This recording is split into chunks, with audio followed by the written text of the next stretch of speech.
My investment collecting strategy for 2024. If it's anything like 2023, I think I'll be just fine. We're going to be talking Jordans, Star, and Fleer. Stick around. The 1980s basketball card market has changed. Let's talk what's currently happening with a focus on 1983 through 86 Star basketball cards. Hi, welcome back to the 1980 Star Basketball channel. I'm kind of excited to talk about my investing / collecting strategy for 2024. I don't like to use the word investing because I'm not an investor of sports cards. I truly actually don't think sports cards are a good investment over long periods of time. Some, obviously I think there's with like something like Jordan, is unique. But overall, I don't view card collecting in the hobby as investments. They will rise, some of them will rise in value, and some of them by a lot.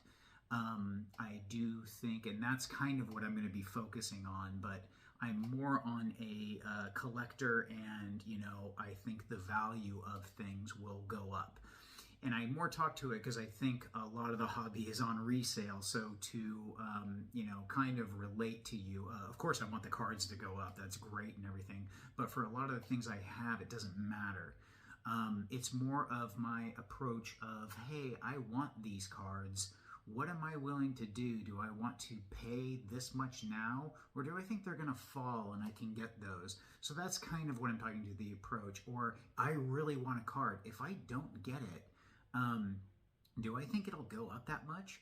And I have actually for 2024, I think I have a resounding polar opposites. One's a very unique situation, and the other, I think, again, the fundamentals changed. So my other couple videos, I have started out this channel kind of on the premises of, PSA starting to grade star cards, and then Beckett following up with what I call that apology issue, where they kind of come out and say, Star is fantastic. So that as getting back in or getting more into it after kind of seeing that and then discovering a side of the hobby that's been great. Sometimes we have a tendency to like jump back in or get into it, and we'll buy up everything, and we'll get really excited and be like, and then when you get it, you're actually like, maybe I overdid it a little, and you start to pull back, or and you start to sell, and as you've noticed, selling cards, I don't want to say isn't easy, but it's not nearly as liquid as some other things like a stock market or something, or selling. So it's a little more involved and whatnot. So the selling process generally isn't that fun, and that kind of steamrolls you the other way. You're kind of like, well, oh no, I lost on this, and I didn't need it, and you start to go, maybe I got to sell that other card, and then you kind of backtrack. I think that's human nature. I think everyone's done it. I came back in. I came in with a bit more focus on how I'm going to be approaching. How I approach buying cards is. Perhaps the reverse of now is I go for really what I want. That is going to be kind of like my grail. What do I think is really, really cool that I will invest in? And some people tend to build up like, oh, I'll get, let's say Jordan, for example, I'll get his third-year card, or I'll start with his fourth-year card, then I'll get his third-year card, then I'll get his second-year card, and eventually, get the rookie. Or you get a grade, you get a lower grade and move up. That's not how I do it. I actually wait, and I put everything in focus to what I truly love, because doing that allows me to not care as much on any price fluctuation. If you're talking large dollars, then you care more. It's kind of like, or like, oh, maybe I could have waited, and then it just bugs you a little or whatnot. But I'm much less bothered by that. So if you're in the hobby like sports cards investing, I don't think that, I don't do that. I want to say some people can make money off cards. I don't view it like that at all. I don't think investment money is really meant for sports cards. It's a hobby, and I can actually prove that with that Bird Irving Magic right there, I can prove that it at one time went to $22,000. I did not sell it. I have a great story behind this. I pulled that card from one pack. I only bought one pack. I didn't buy multiple packs for $35 in 1994, and I pulled it out, and it was amazing. And I then met Bird in 2000 when I was waiting tables, and I ran home and had him sign it. I'll do a whole new video because the story is actually a little bit bigger. It's really cool. But I came back in a couple years ago in COVID, and I looked at that card. My buddy called me up and said, "Hey, check out your Bird Irving Magic." And I looked at it, and I saw $22,000. So something I had paid for $35 is now $22,000. Guess what? I didn't sell it. And I'm not going to sell it now. There's some things don't have a price. I looked at that, and I can't replace that. I can't replace 1994. You know, I can get another Bird Irving Magic. I can't get that one, and I can't get the memory and story that comes with it. And if any of you have you know, hobby stories, I'd love to hear in the comments. But you know, for as far as investing, there's things that if you, the more you enjoy it, the less dollars and resale and kind of cluttering your mind with that thought that it takes over, and it's more enjoyable. But what I do want to say is what I'm getting into. You know, when I got into Star and looking at it because of the fundamental shifts, Star as an investment to me looks very, very good relative to the hobby. It actually could be even a very good non-sports card investment, simply because of scarcity.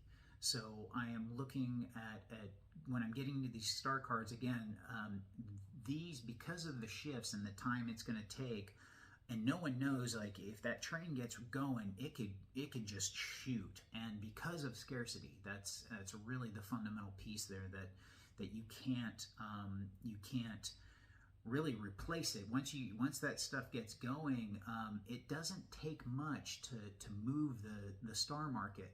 If you get into a certain card and you buy up a lot, you can't replace it. That's the hard thing about Star cards and going by comps. It's hard to replace certain comps. You can't do it. So that scarcity is going to continue in my mind. I view them as blue chip stocks with the possibility of some exponential growth and shocking growth to the upside. And if I actually do invest in one particular card, I want to call an investment, but I'm never going to sell it. If I do, I'm going to move up into other of the same thing, and that's this one. I think that this is a incredibly special story. The Jordan Star 101 rookie, and the only true rookie of the card of Michael Jordan. So I will be doing another video just on it itself, probably a couple different ones.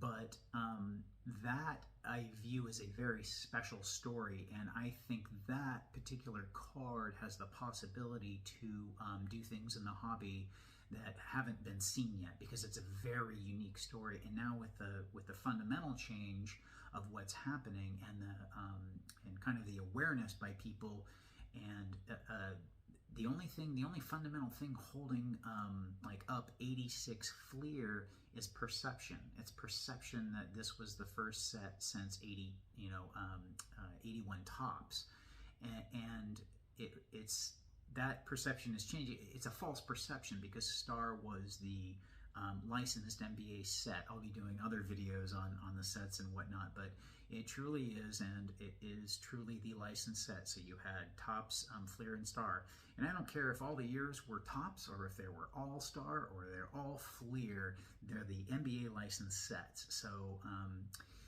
now with those, I think 86 Fleer, there's so many of them, they're so mass produced, and the values are so high. And then you have the absolute flip side. You have if this was 83, 84, 85 Fleer, how would you view that? And super scarce, and the actual years of these rookie, Hall of Famers, and just beautiful sets. So how would you view that if you shifted? And I'm kind of doing that. I'm kind of going, these prices haven't gone up yet. These have a ways to fall, very, very far, in my opinion.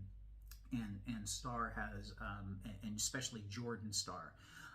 Not particularly, and I know this is going to upset some Star folks, but I'm not focused on a lot of the subset card Jordans. Do I want them? Yes. Are they great? Yes.